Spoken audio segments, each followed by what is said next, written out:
Hotel. Welcome to Journey in the Self. This is your host, Sarah. Lots been happening, so we're going to discuss some of the things that have been going on as of late. Tonight's show is hate speech or inconvenient truth. This topic came up, needless to say, amongst the furor surrounding Kyrie Irving posting a link to a movie, simply posting a link with no commentary, just posting a link to a movie.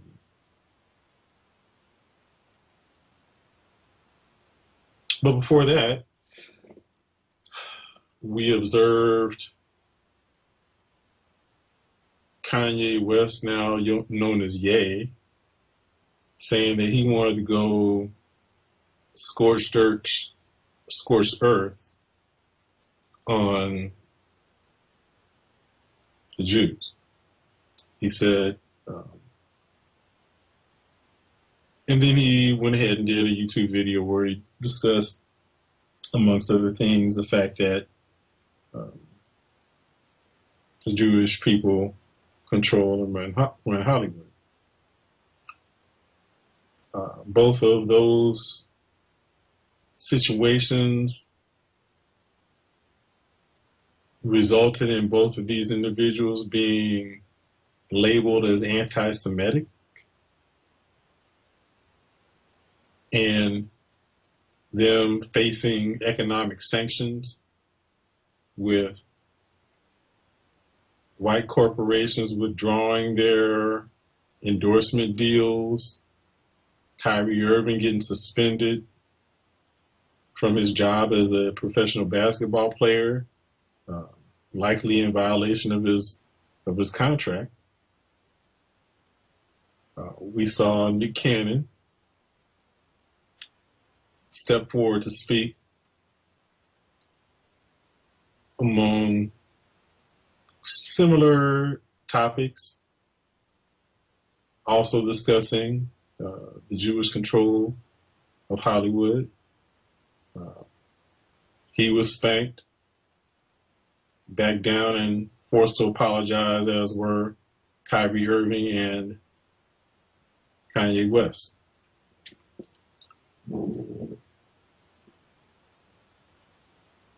Now, so we're going to explore some of these things and determine whether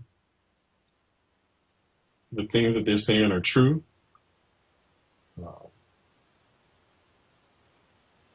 Whether they would qualify for being anti-Semitic. We'll even go into exploring what it means to say that. You know, what is anti-Semitism? Who qualifies to be a Semite or not?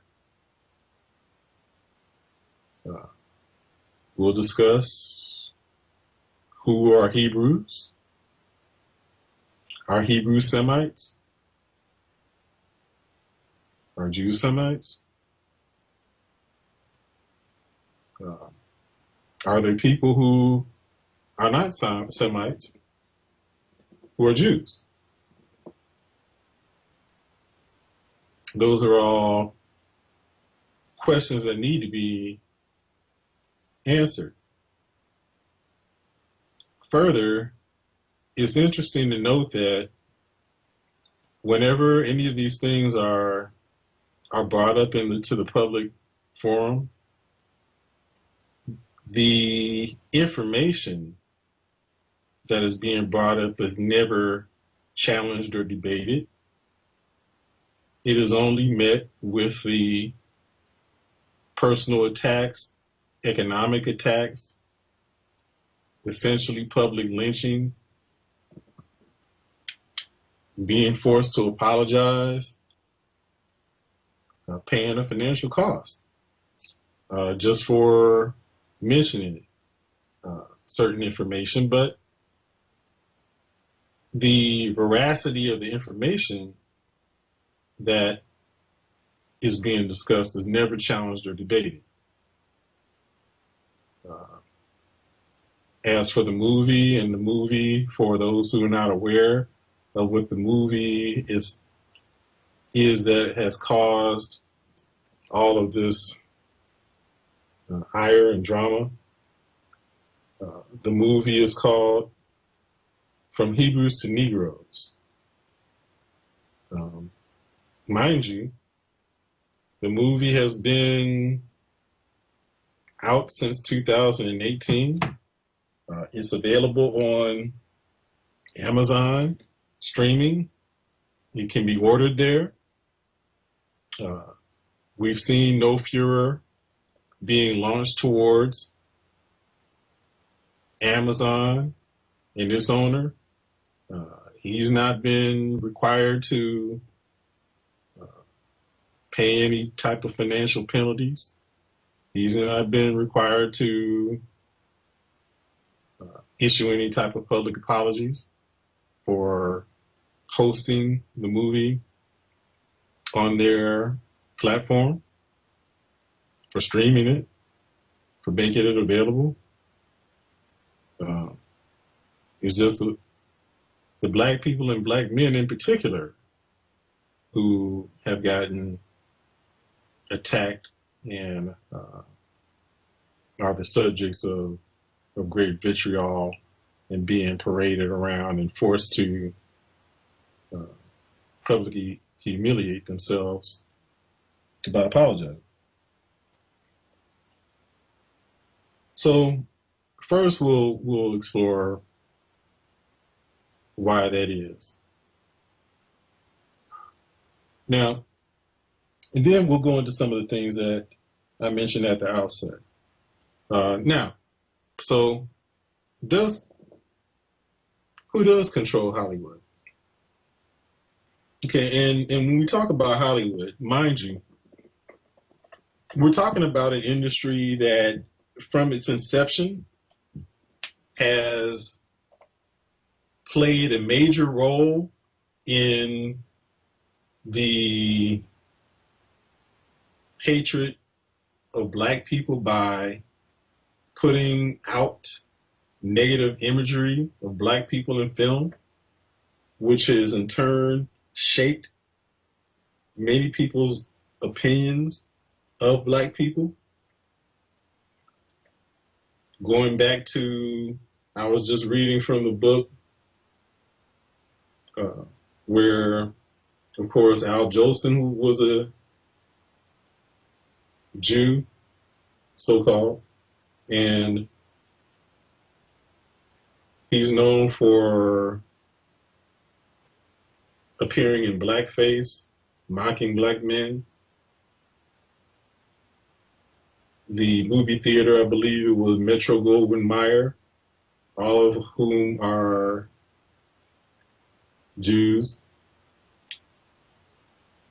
produced the movie Birth of a Nation, which also made a mockery of black men, particularly covering the post-Reconstruction era, when black people had been emancipated and had been running for office, portrayed them as savages and coons, and that was a propaganda film used for the basically propaganda film for the promotion of the Ku Klux Klan.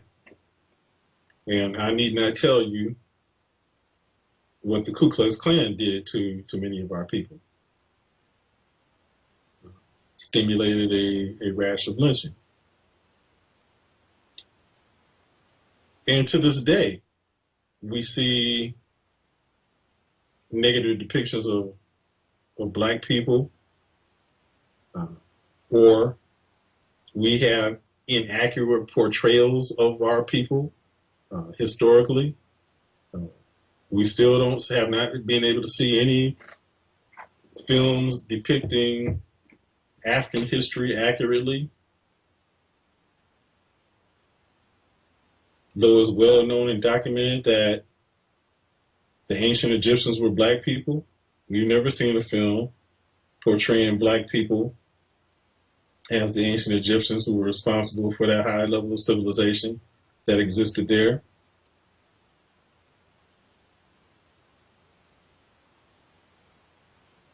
And when it's done to any extent, then it ends up being turned negative, like back when they promoted the movie or came out with the movie The Serpent King.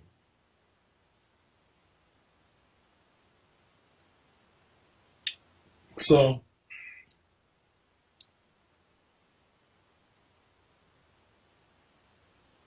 do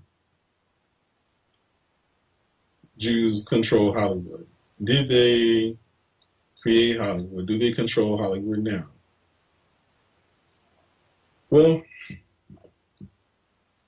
you need not listen to me speak on that, as I learned from our brother Steve Coakley, peace be upon him, and those who know him do pour a libation for the brother. I learned a lot from him. And from one of the things I learned from Brother Steve is that when you're talking to our people, it's necessary to provide good white sources. So I put forth to you the book, An Empire of Their Own, written by Neil Gabler, a very good white source. And the subtitle of the book, again, is The Empire of Their Own, How the Jews Invented Hollywood. This is not Brother Sarah saying this. This is not Brother Steve Coakley saying this. I would probably even guess that Mr. Neil Gabler is a Jew himself. I will read into the record a passage from the book.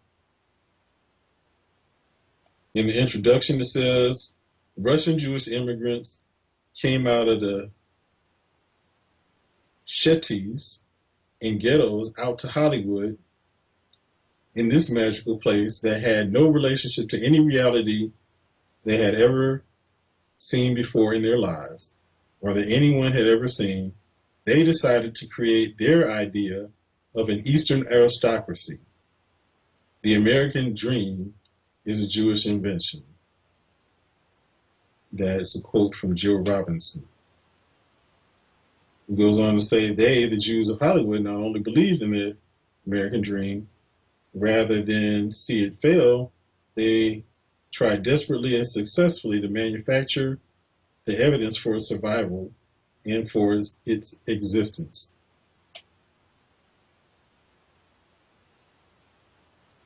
It says, it quotes someone named Will Hayes, who was the president of the original Motion Picture Producers and Distributors of America, who said, the quintessence of what we mean by America was founded in for more than, let me restate that. The sentence goes, or the paragraph goes, the paradox is that the American film industry, which Will Hayes, president of the original Motion Picture Producers and Distributors of America, called the quintessence of what we mean by America, was founded and for more than 30 years operated by Eastern European Jews. Again, was founded and for more than 30 years operated by Eastern European Jews who themselves seem to be anything but the quintessence of America. The much wanted studio system, which provided a prodigious supply of films during the movie's heydays, was supervised by a second generation of Jews, many of whom regarded themselves as marginal men trying to punch into the American mainstream.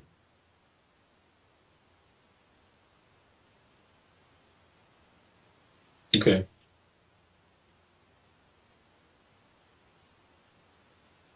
The ownership has not changed.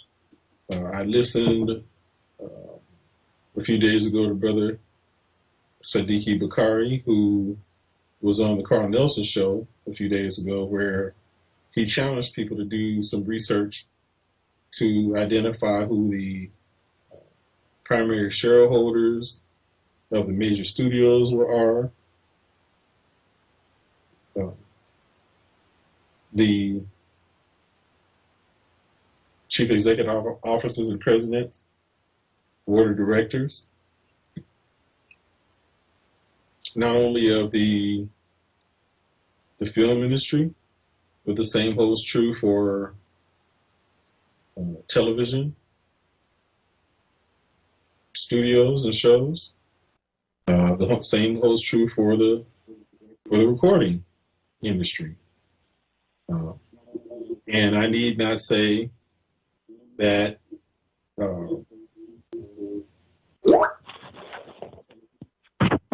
and I need speaking to the record, the fact that the recording industry has been a major source of negative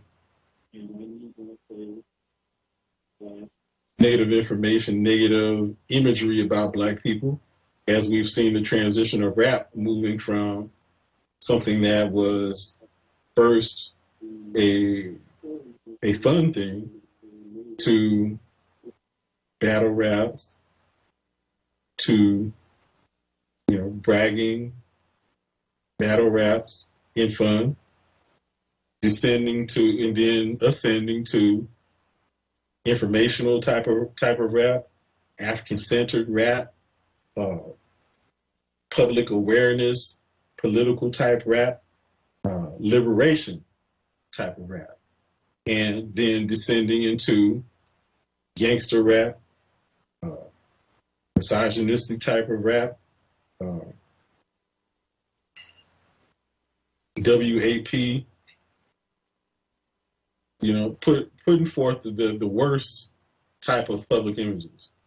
And again, the same people are behind promoting those type of things because it's not that our people have lost any kind of creativity to where that's what they necessarily want to do.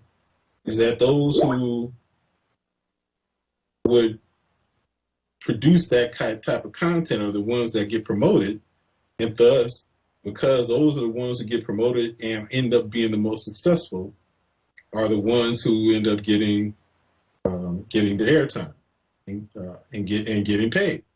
So if people are getting paid by doing that, of course, it's going to bring more people in to that type of producing that type of content because they find it to be lucrative. We have a caller here who wants to get in the 323 area code. Carl, do you have any questions, comments that you'd like to add to the conversation?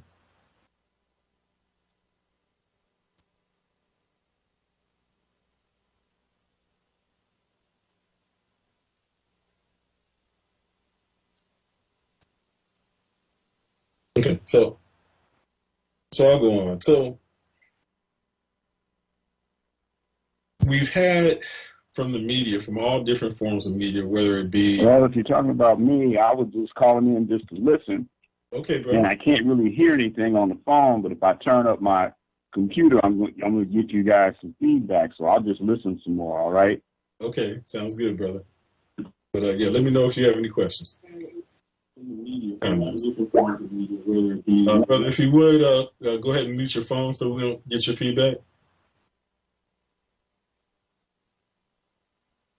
Okay, so needless to say, this has been a consistent means to put forth negative imagery, negative propaganda against Black people, and never have they been called into account, taken to task, forced to apologize to us for anti-Black messaging, anti-Black imagery. Okay. So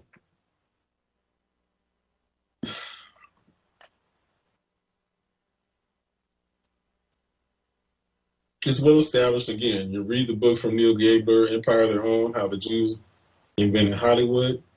And then we'll go into the whole discussion about anti-Semitism.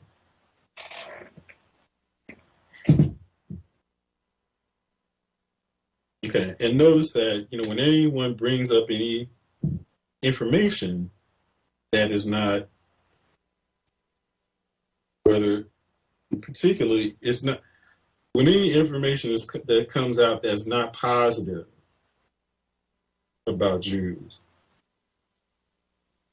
Again, the veracity of the information is not challenged. It's only met with the triggered response of he is anti-Semitic. The information is anti-Semitic. The film was criticized as full of anti-Semitic tropes. I would encourage people to go around and watch that movie for yourself and see if you find that.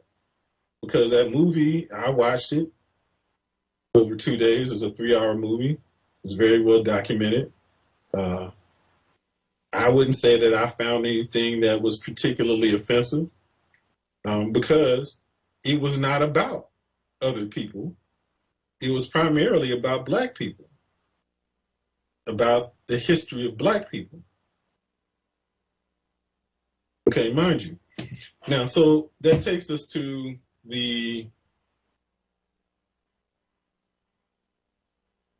who the Hebrew people are.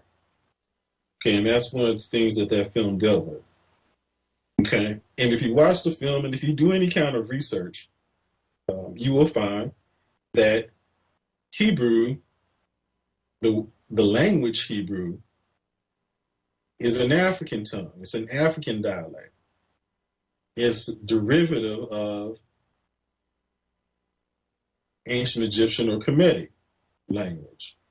Okay, and to put in another good white source onto the record, this is discussed in the book written by Gary Greenberg, someone who would be classified as Jew, who wrote the book The Moses Mystery. The Moses Mystery, which says the subtitle is The Egyptian Origins of the Jewish People.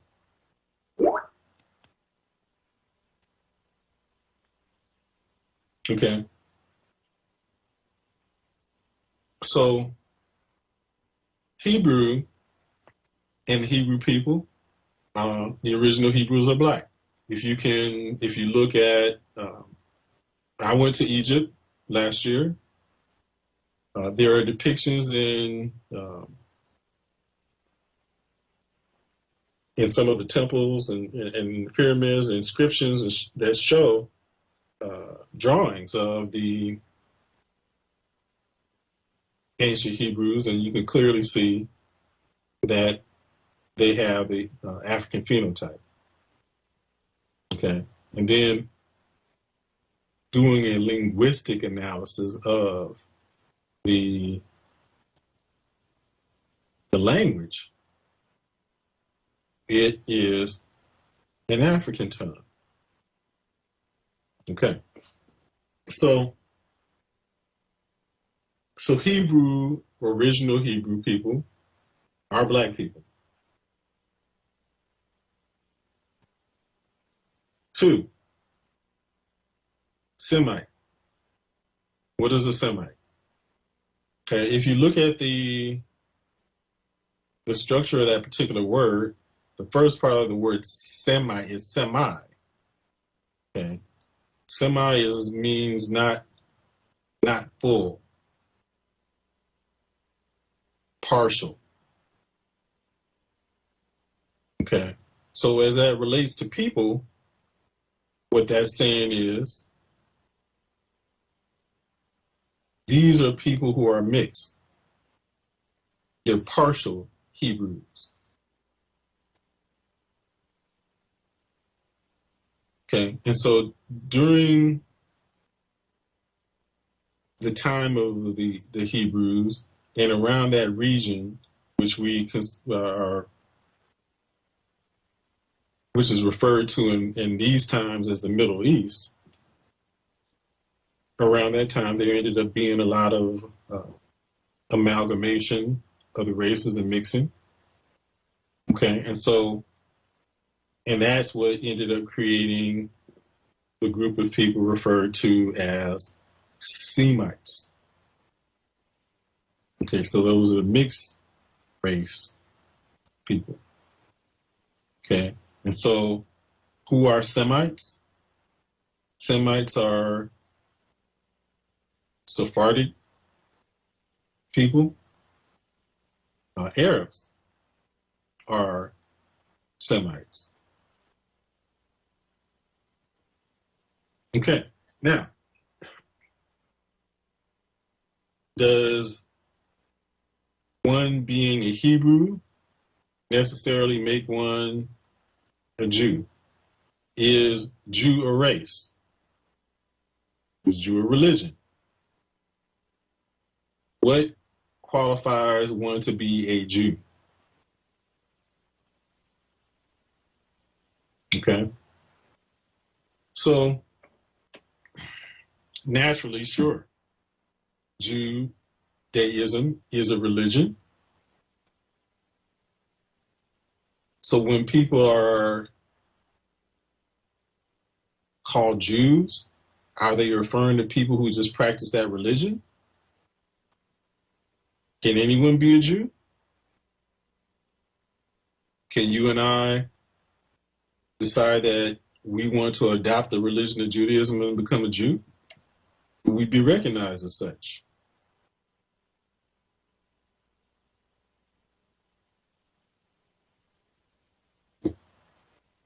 I don't really know. Um, but you see where there could be some confusion there. So in the public dialogue, it's typically associated that to be a Jew constitutes being a part of a race or uh, a certain culture or a bloodline. Is that true? Uh, would someone be a Jew, be someone who can trace their ancestry back to the Middle East where Israel or Canaan in ancient times before it got conquered? Were people who can trace their ancestry back to that be considered Jews? And what about those who can't trace their ancestry to that? Do you consider them to be Jews?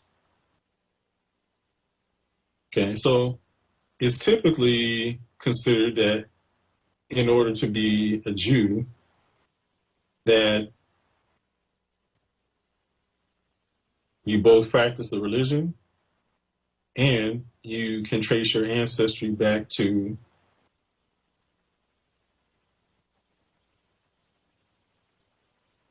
Israel or Canaan.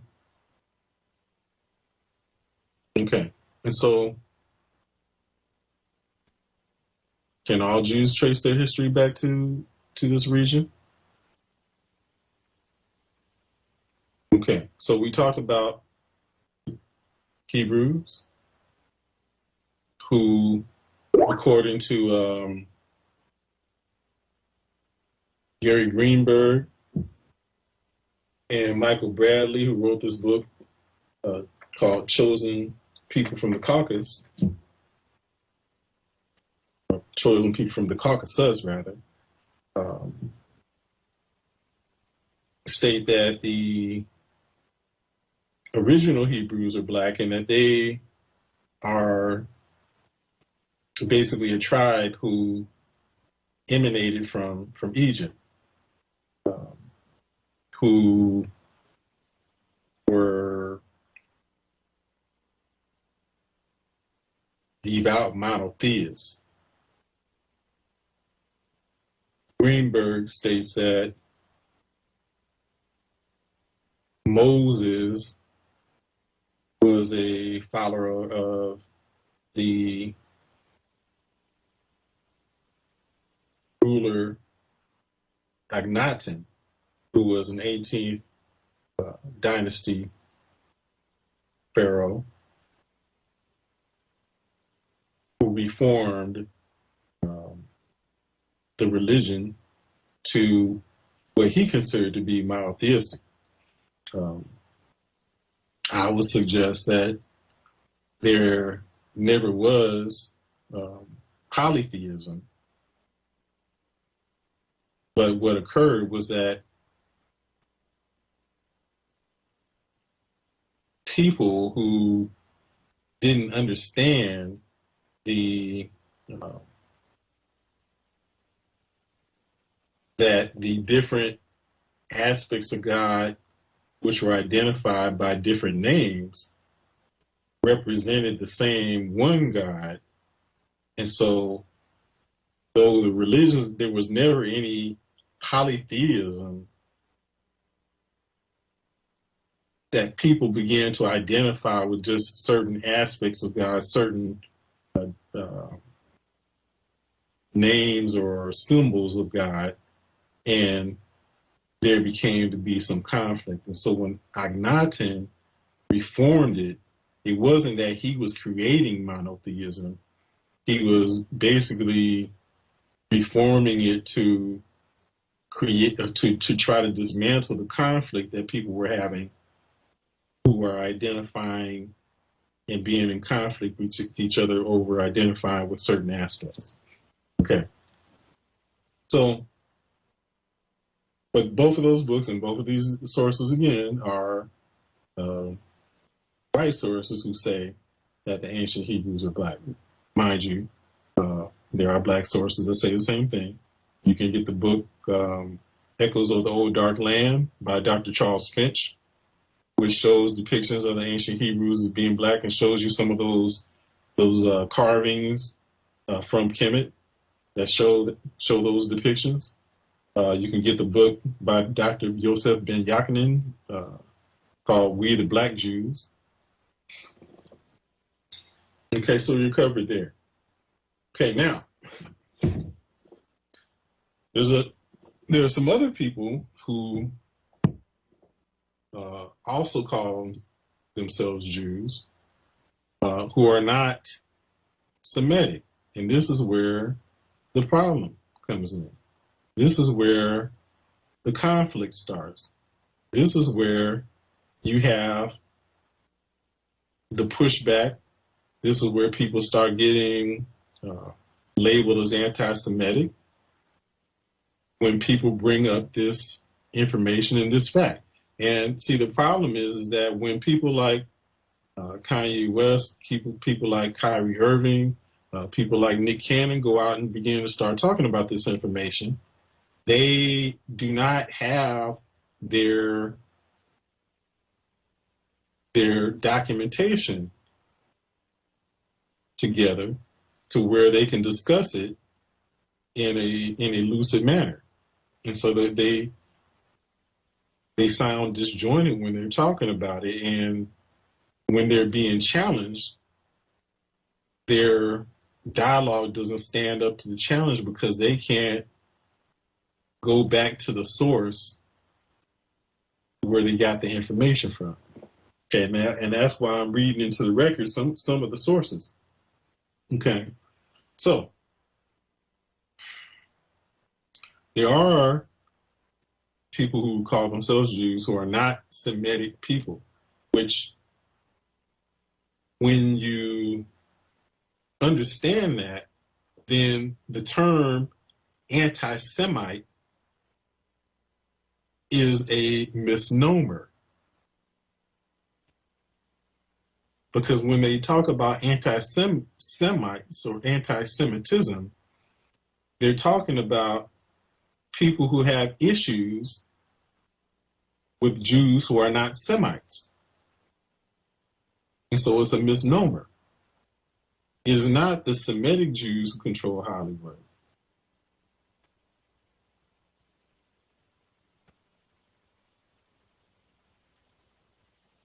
It is not the Semitic Jews who control finance and banking.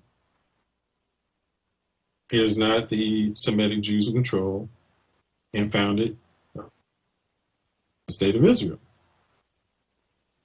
Okay, and so those people are the Ashkenazic Jews. If you do research into who the Ashkenazic Jews are, you will find that the Ashkenazic Jews do not speak Hebrew as their native language. Ashkenazic Jews have to go learn Hebrew because that's not their ancestral tongue. Their ancestral tongue is Yiddish, which is a German dialect. Why is that?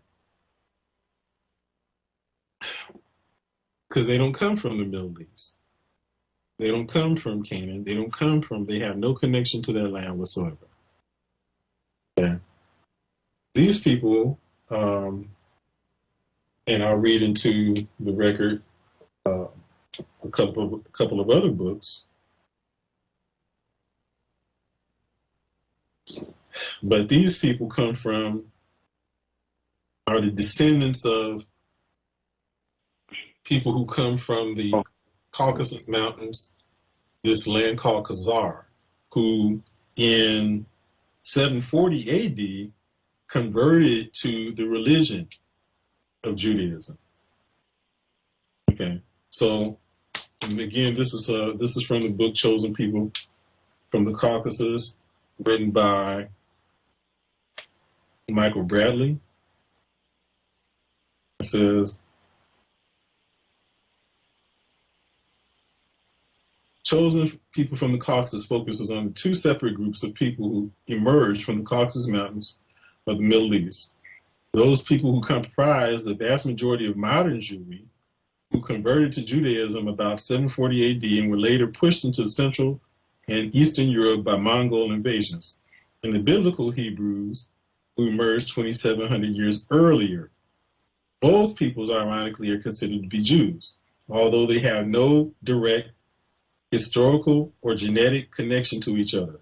Bradley contends that people and cultures emerging from the Caucasus Mountains, the known refuge of the late lingering Neanderthal populations in proto-historical and historical times, would have remained highly aggressive and psychosexually maladaptive.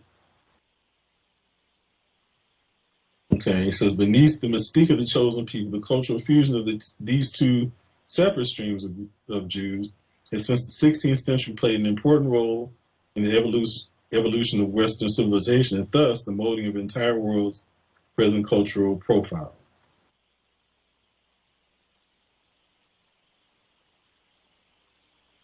Bradley contends that a uniquely high level of lingering Neanderthal aggression has been responsible for the major role played by those calling themselves Jews in the discovery and conquest of the Americas.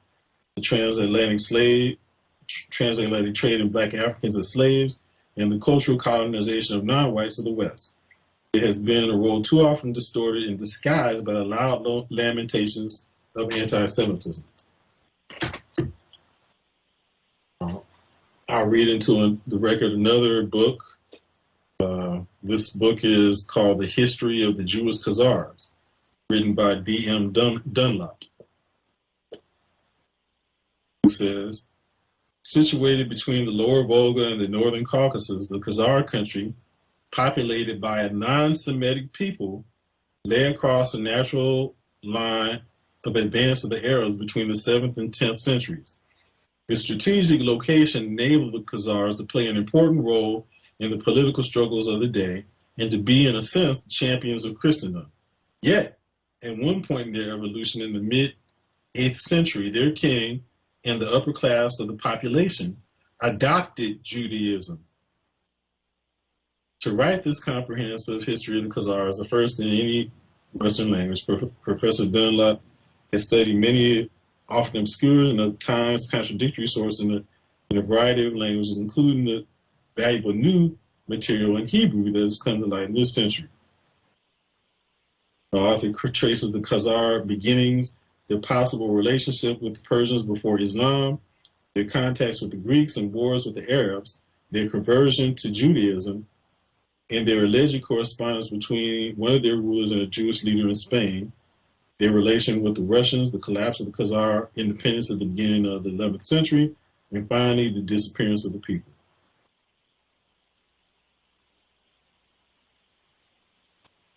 Okay.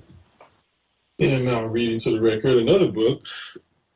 This book is by Arthur Koestler, The 13th Tribe. This book traces the history of the ancient Khazar Empire, a major but almost forgotten power in Eastern Europe, which in the Dark Ages became converted to Judaism. Khazaria was finally wiped out by the forces of Genghis Khan, but evidence indicates that the Khazars themselves migrated to Poland and formed the cradle of Western Jewry.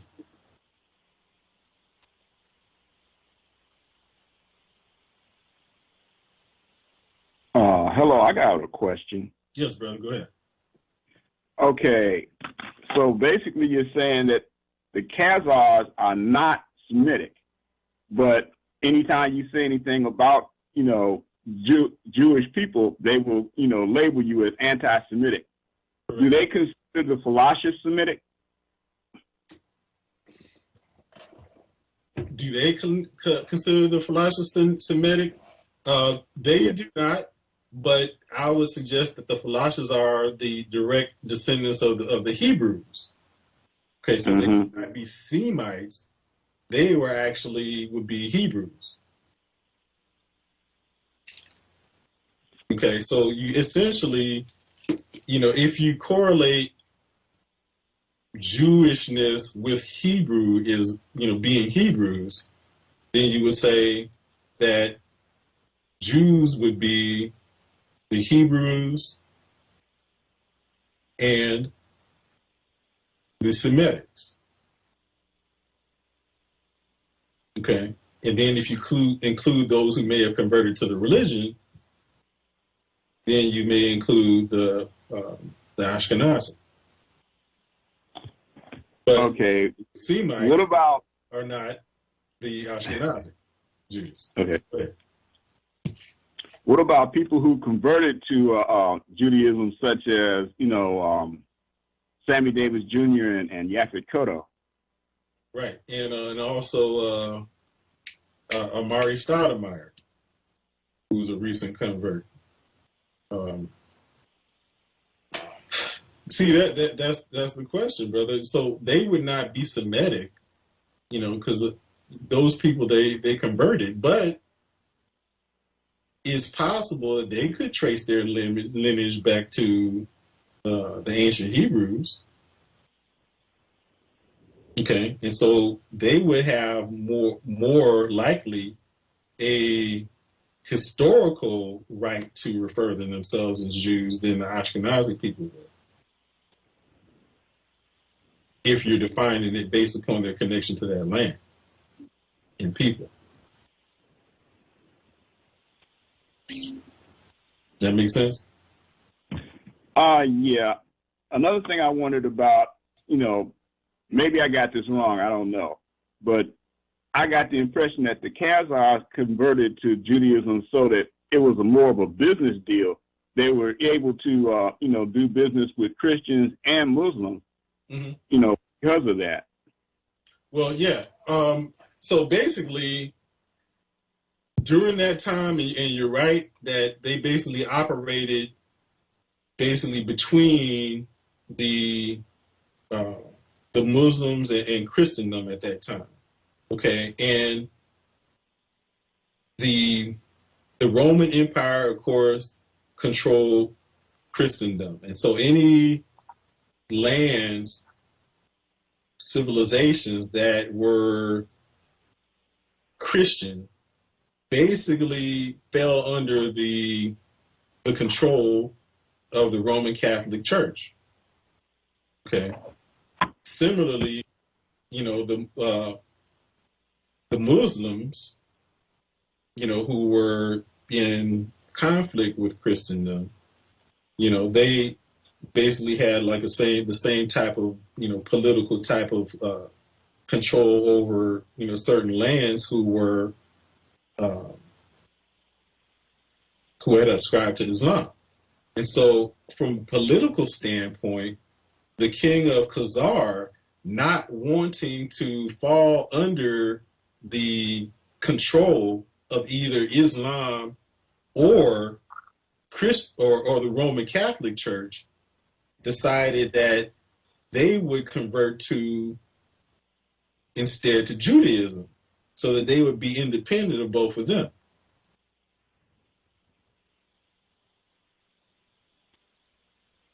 And they could be, considered as powerful um, in their own right.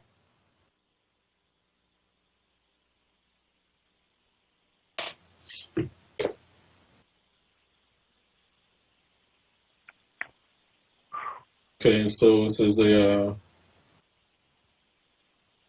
in the book, The History of the Jewish Khazars, says the author traces the Khazar beginnings, their possible relations with the Persians before Islam, their contacts with the Greeks and wars with the Arabs, their conversion to Judaism, and their alleged correspondence between one of their rulers and a Jewish leader in Spain. It says, yeah, there's another part that I wanted to point out, but basically, he validates that that the decision to convert was more of a political decision.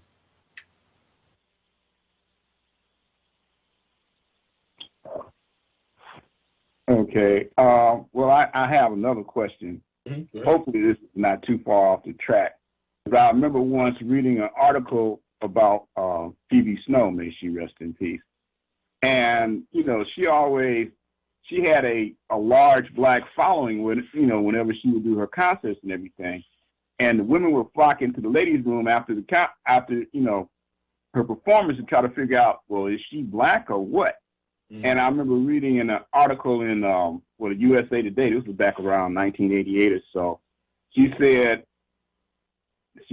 that what did she say? That her father was a Moor, and a Moor is a Spanish Jew. And I'm like, huh? Mm.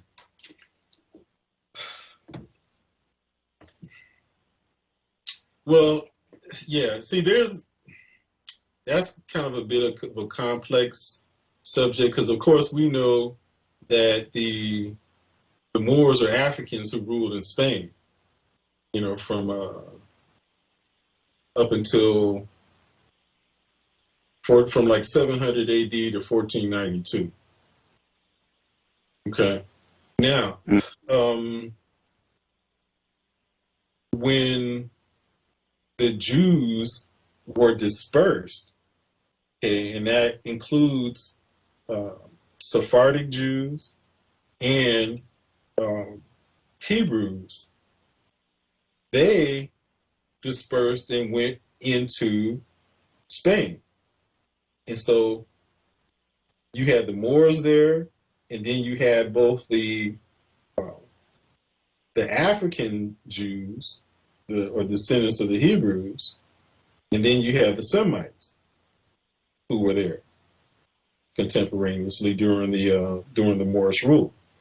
And so I would suggest that what Phoebe Snow is talking about are the Hebrews, the African Jews who migrated into Spain.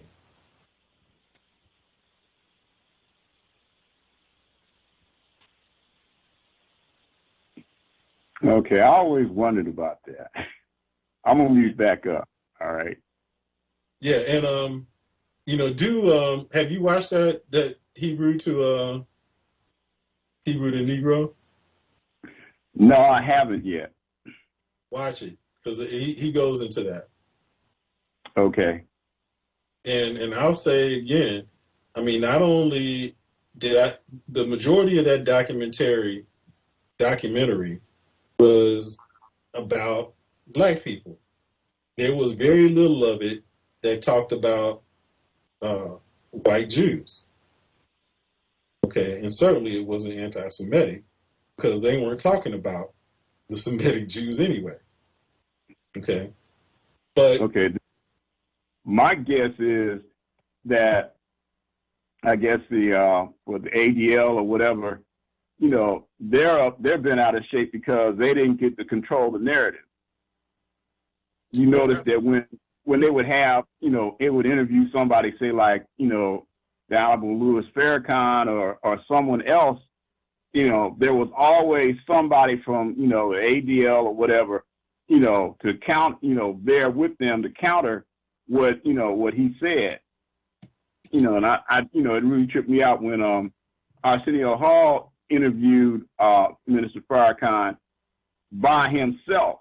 You know, and I think, you know, that might be part of the reason that his show got canceled. I don't know. absolutely the reason the show got canceled. Yeah, but you're absolutely right. Go ahead. Okay. You know, that's enough. I'm just going to mute back up and listen. All right. Okay, yeah, but yeah, you're absolutely right. That's absolutely the reason that the show got canceled because he got much heat from the Jewish community, if you will, because of the fact that he had Minister Farrakhan in the show, which again underscore who does control Hollywood, and also to your point, the response is never to challenge the veracity of the information. They never will debate the information because if you do your research, you will find that the information is not to be disputed. And I've had personal experience with that. You know, if you come with them with information, they can't touch you. And so it will never be a debate on information, ever. Okay, and that's why it's really important that if you get into that conversation, if you go there, it's important to have your facts together and have your resources, you know, to support your position. But it is absolutely there, you know. And going back to the movie is very well documented, is very well supported. He provides his sources. He does a linguistic analysis of the Hebrew dialect, showing it to be a derivative of the ancient Egyptian, just like I said. He also uh, looks at the phenotypes of the original Jews and compares them to the phenotypes of other people. Uh, he does a comparative analysis of other uh, languages and shows how the languages of people in Australia, some Native American, who are, of course, Native Americans are black people. So the black Native Americans, how their language is highly correlated to ancient Hebrew. Uh, he talks about how the Tamil people of India and the ancient Dravidians, uh, their dialect has strong connections and similarities to ancient Hebrew.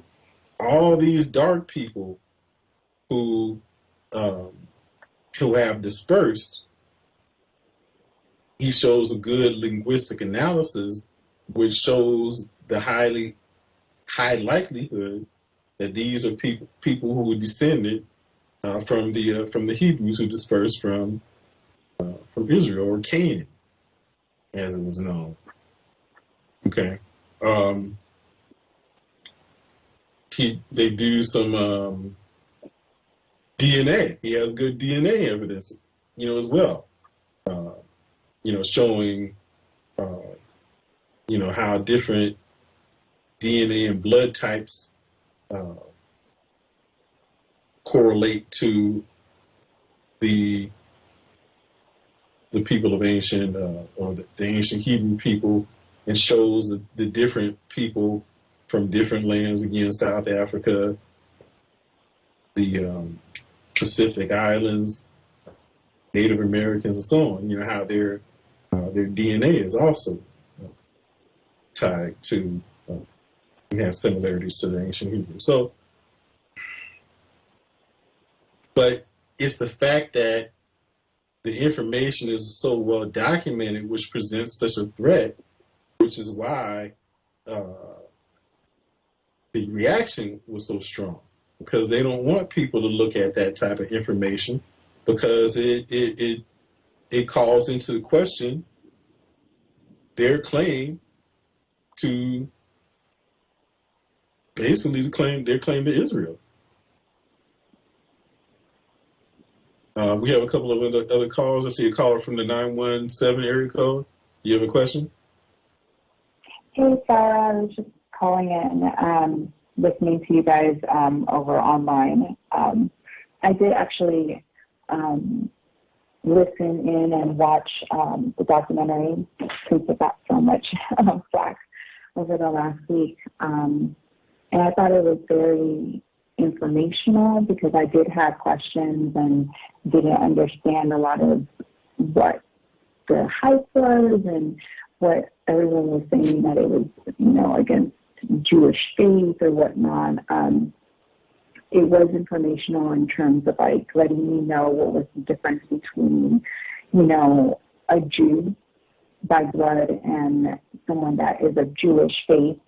And, like you said, in terms of the dialect and in terms of language and how it spread across the world. One thing that I didn't agree with the documentary was the fact that he did say that the Holocaust didn't occur. I think he could have said that, in terms of history, when you do have the money to, be able to portray and be able to relate how history happened, you can change the idea of history, because it wasn't until recently that I didn't find out that people with disabilities in Germany were also sent to death camps and experimented on, and also faced the same fate that people of Jewish faith faced, or people that weren't deemed of perfect Aryan background were forcefully sterilized. Those aren't things that we learn in school. Those are things that you have to learn by either reading yourself or finding, online and digging through different texts. And so to put a specific era in time and state that, this only happened to one group of people. And I know what he was trying to say in the documentary, but at the same time, I think it should have been said that their suffering doesn't supersede that of any other group. And I think we see that today, in this day and age, when anything is said against people of Jewish faith over and over. And when something is said against people of Jewish faith, it's almost as if their suffering supersedes that of anyone else's. And everything has to stop. And whoever saw it recommended has to apologize, per se. But I think it goes to say, because when you started in the conversation, they own everything. And it comes down to who has the money. We don't really own anything. We're pawns of the owners. So until we start taking back what is ours and we start to actually awaken ourselves to who we actually are, and I think that's what's actually happening now that they have not wanted, it's going to take that for us to start changing that for our people. Absolutely. And I may have to rewatch it again, because I don't honestly don't recall where he said that the Holocaust did not exist. So I'll have to watch it again to see if I see that. I have to admit, Mm-hmm. you know, I watched it kind of like I binge watched and I fell asleep. So maybe I might have missed that part. Um, but yeah, I didn't see that part. But for me, when he said that, I feel like I know what he was trying to say, but it's just like, the Holocaust happened to a lot of people, not just one group, if that makes sense. Well, yeah. I mean, we back in the day, so to speak, um, we here in the African Center community in Los Angeles would have a annual African Holocaust commemoration to give acknowledgement to all of our ancestors who perished during the African slave trade. Mm-hmm. And certainly it's not. We did not do this commemoration to minimize anyone else's suffering, but to bring to the forefront that we've had some significant uh, genocide directed against our people, and it should be also acknowledged as such, and it's not. And so, and sometimes even just us bringing that up will draw the ire of uh, of the Jews, and some people who would bring that up would maybe also attacked as being anti-Semitic, even though it has nothing to do with them. Okay, and so when is it that when they've done things that has been harmful to the black people, uh, have they been forced to send any money to any of our organizations? Uh, do they have to go No. to an African Holocaust museum? Do they have to sit up and be publicly humiliated and apologize to the black community? No. Mm-hmm. Yeah. So it's important for us to do what you said. Is to develop ourselves, economically, so that we're not uh, dependent on them to the extent that we have to capitulate in that manner. Mm-hmm. And that we And can. I think every time, Go ahead, sister. I'm sorry to interrupt you, and I think, anytime we do, we are blacklisted, we do become topics of investigation, not just, with the Anti-Defamation League, but with the government as well. We have to look at history. Yeah, we have a day with Martin Luther King, but, he was once before on the FBI Most Wanted list. Look at what happened with Malcolm X. He also spoke about those of Jewish faith and how they treat us, and look at what happened to him.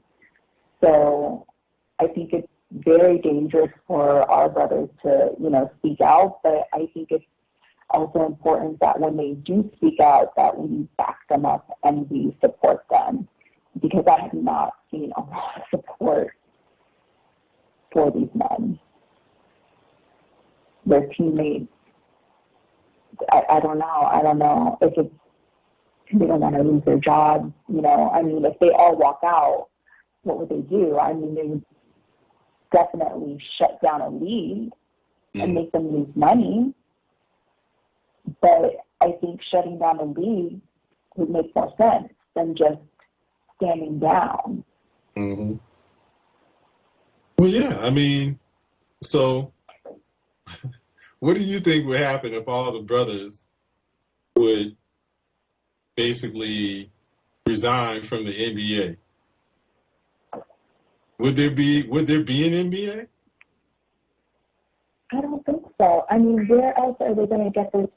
These Black people are magic in America. We make the culture. It doesn't matter if it's in the NBA or the NFL or in entertainment. They need us. If we shut it down, they wouldn't have the NFL. If we shut it down in the NBA, they wouldn't have the NBA. Do you know how many millions of dollars they would lose a day That's if what I'm we saying. did that? That's what I'm saying. I totally agree with you. Because they would have no league if they withdrew. And, in the same way, if people withdrew, our musicians, withdrew, they wouldn't, they would have a hard time being able to survive and sustain themselves. Okay. And so, And go ahead. when I look at these rappers that are, dying, that are being shot, and, I know Tupac just died, a few weeks ago or last week, and it's like, who owns the contract? Who has the life insurance policy? These things are not talked about. And 9 times out of 10, these moguls actually do have life insurance policies on these rappers. Yes, they do. So when they're signing these contracts, they're signing their lives away, basically.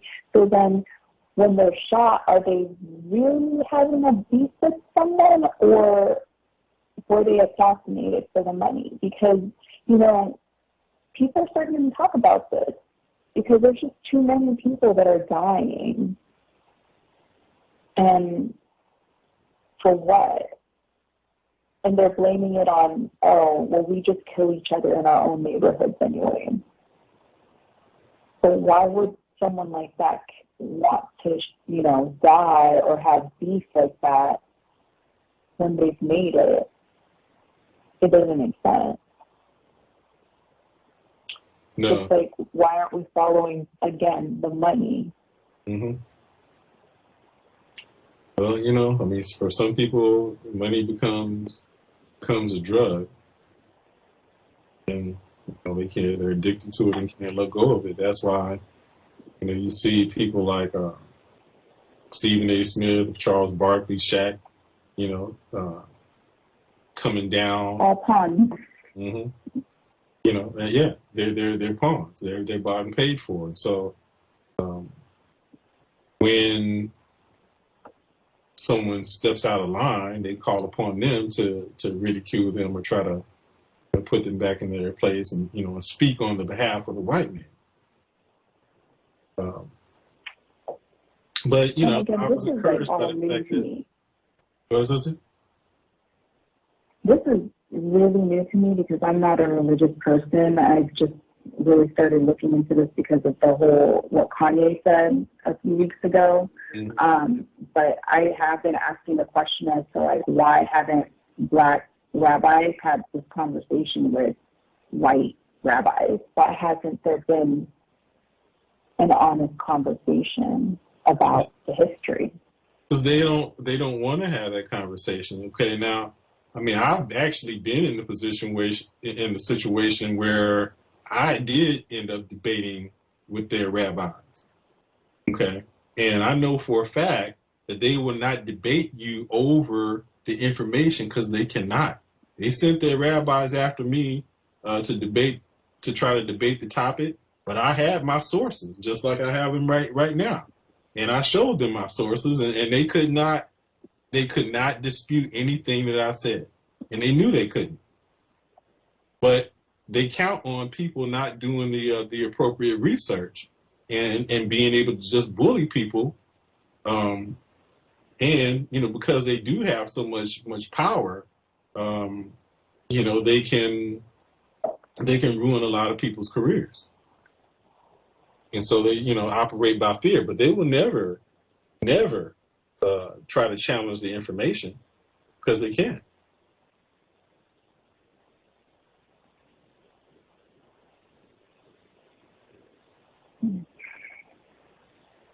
But on an encouraging note, I did see where Jason Tatum, who is the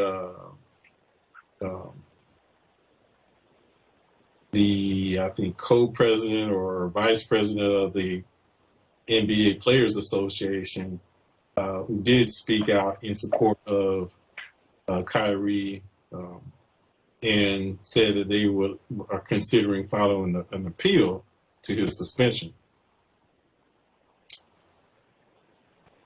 Okay. Let's see. And there's a sister named, Jaylen Brown. There's a sister. Without having to give an apology or pay the $500,000. Right. Yeah, he's taken exception to the terms of his reinstatement, which include him making a $500,000 payment to the ADL and apologizing and going to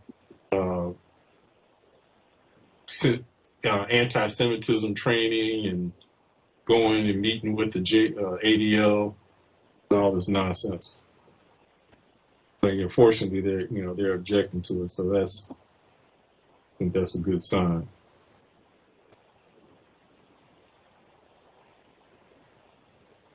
Any other thoughts or questions, sister?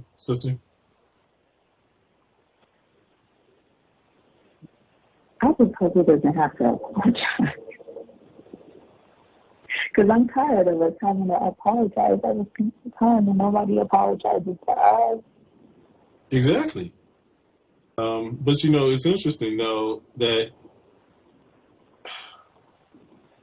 this came up because the reaction and the really intense reaction to it has basically opened this whole line of discussion up again, because this really hasn't been a significant topic of conversation in about like 30 years. Mm-hmm. And it was prompted, really, it wasn't because Kyrie posted it, it was their reaction to it that made it an issue. And I wouldn't have even thought of watching that video, that documentary, until I saw their reaction to it, because I'm not a follower of Kyrie. I don't even use Twitter. I was like, what documentary? Who is this person? Right, exactly. I don't really even watch basketball. Yeah, so, they really crucify our people when, and why can't we use these platforms for freedom of speech? Because he didn't say anything anti-Semitic. He just posted something that he watched. So are we now trying to censor what people watch? What people read? That's it. That's exactly what they're trying to do. They're trying to censor our speech. And, and I pointed out again, that whole term anti-Semitic is a misnomer, because the ones who are complaining are not Semites. And that's what Kyrie was actually saying when they were trying to corner him in the interview, and, trying to spank him for, and get him to admit to being anti-Semitic or something like that. And he said, well, I can't be accused of being anti-Semitic because I know my history. Now, he didn't elaborate, but what he's really saying is that me being a likely descendant of the original Hebrews, I can't be an anti-Semite. Yeah. And, again, those who are making the accusation are not Semites themselves.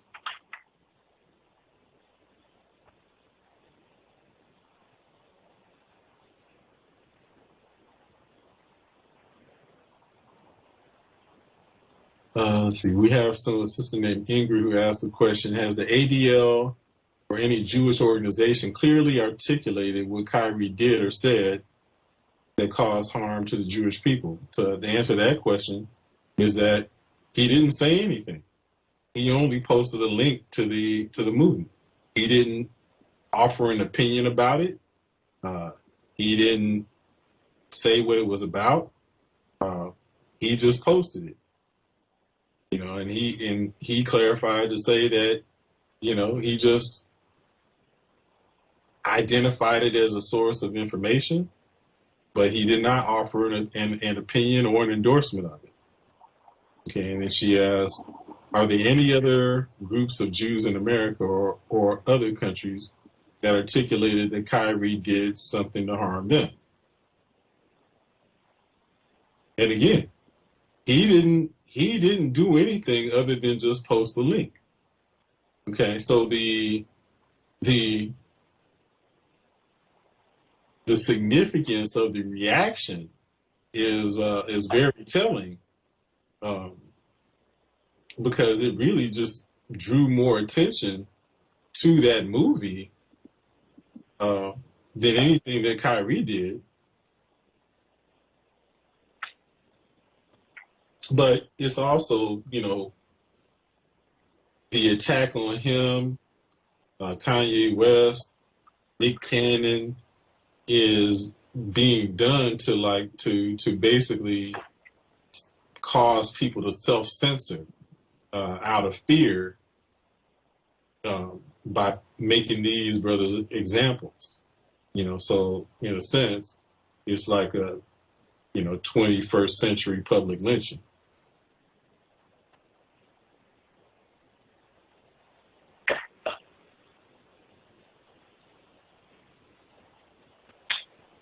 But I guess if we're going to talk about, what's being done here, then why don't we speak about what's being done in Israel?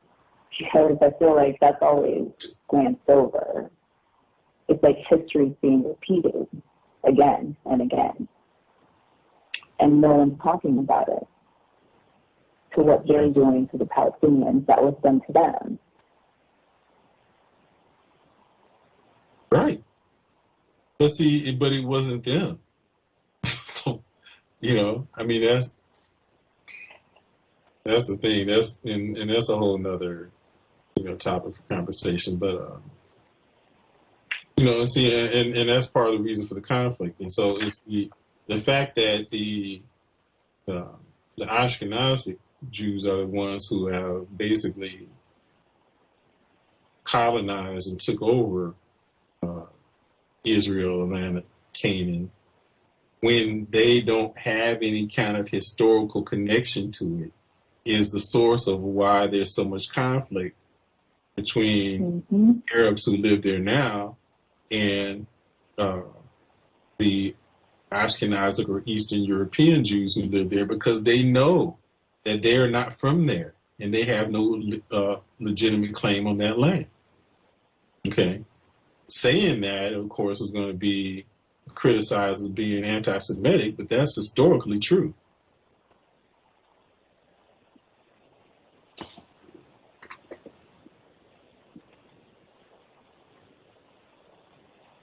Yep. It'd be like, somebody, you went on vacation, you came back and somebody occupied your house, until you can't have it back. Are you going to let them live there in peace? Mm-hmm. Probably not.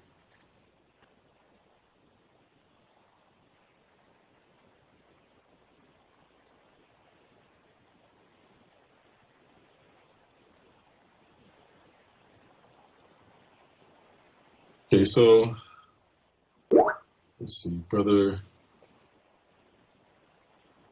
He said Dr. J has a statement. He says, why is the ADL and any other Jewish organization publicly debating with the writer? Why are they not?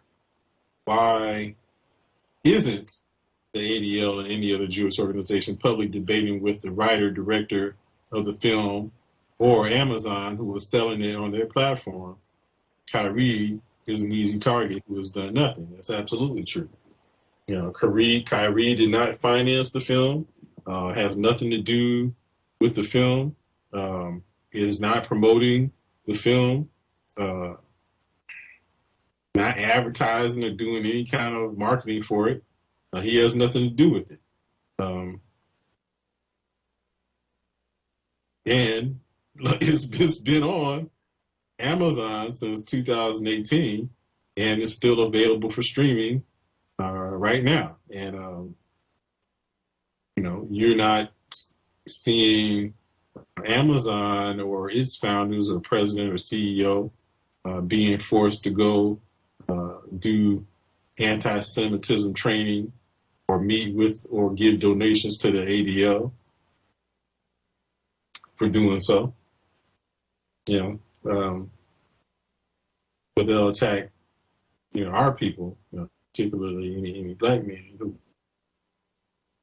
have the audacity to speak on it, or not even speak on it. Kyrie only posted the link.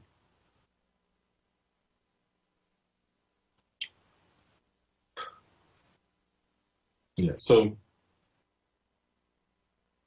it's important that we do our research. So I'll again read into the record these books that you should get so that you can inform yourself about this topic.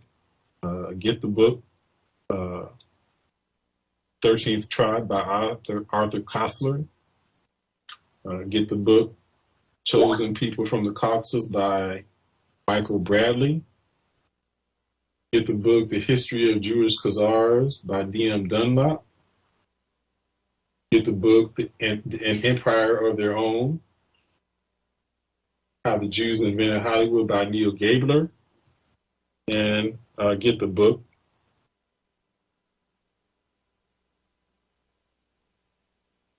The Moses Mystery, The Egyptian Origins of the Jewish People by Gary Greenberg. All good white sources. And as Brother Steve would say. And then get the book The Jewish Onslaught by Brother Tony Martin. And, of course, We the Black Jews by Dr. Yosef Ben Yakinen, Dr. Ben. And I would recommend, if you could find it, book Echoes of the Old Dark Land by Dr. Charles Finch.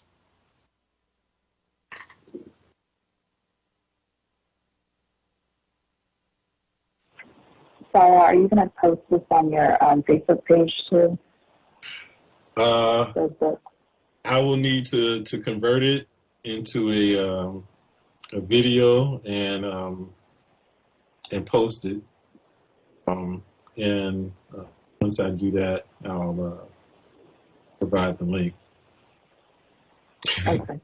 We'll see how long it lasts on YouTube.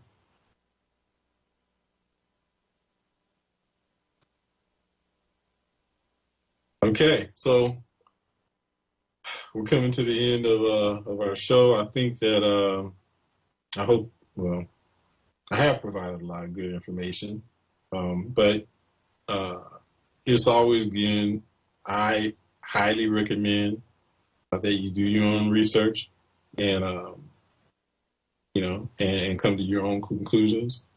I suggest that you do the same thing with regard to the movie From Hebrew to Negroes, so that you can evaluate it and come to your own conclusions. Don't allow anyone else to tell you what to think. Think for yourself, get the information for yourself, and draw your own conclusions. So, don't even take my word for it. That's why I provided the information for you to go ahead and do your own research on it. Because it's important for us to be able to be informed, and ideally, we will come to a place where finally we can have an honest discussion where we can discuss the things that the issues that confront our communities, and identify the things and acknowledge the things that we've done. No one's perfect. Black people have done some things. We've certainly had things done to us by Jewish people. That's indisputable, and it should be something that can be discussed. It's not anti anyone to talk about the ills or the suffering that we've gone through at the hands of a particular group of people, and it should be discussed. And we should not be condemned for bringing these things up and labeled by any type of label. And so if anyone truly wants to be able to operate in harmony and peace, it requires for us to be able to have an honest and open discussion about the relevant information that has caused suffering.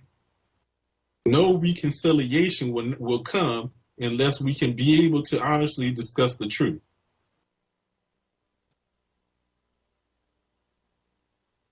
And to acknowledge the things that we've done to each other, and then apologies can be issued if someone is truly remorseful. Okay, but I think it's we've gone too long where we've forgiven people who haven't asked for forgiveness, and it's time for that to change. We have to hold ourselves accountable, but we have to hold other people accountable as well. And so and that's the only way that we can grow, is to hold ourselves accountable and to grow as humanity. We should be able to hold each other accountable in order for humanity to grow. And so with that, I will close this session of Journey into Self. I trust that you found this to be informative. I encourage you to get the research, to do the research. And I'm sure there's even more information out there than what I shared with you. And in fact, I have some books here in my own library that I haven't gotten to yet, that I haven't read into the record. But be informed. So with that, thank you for listening in. I trust that you found it informative, and we'll see you next time here on Journey into Self.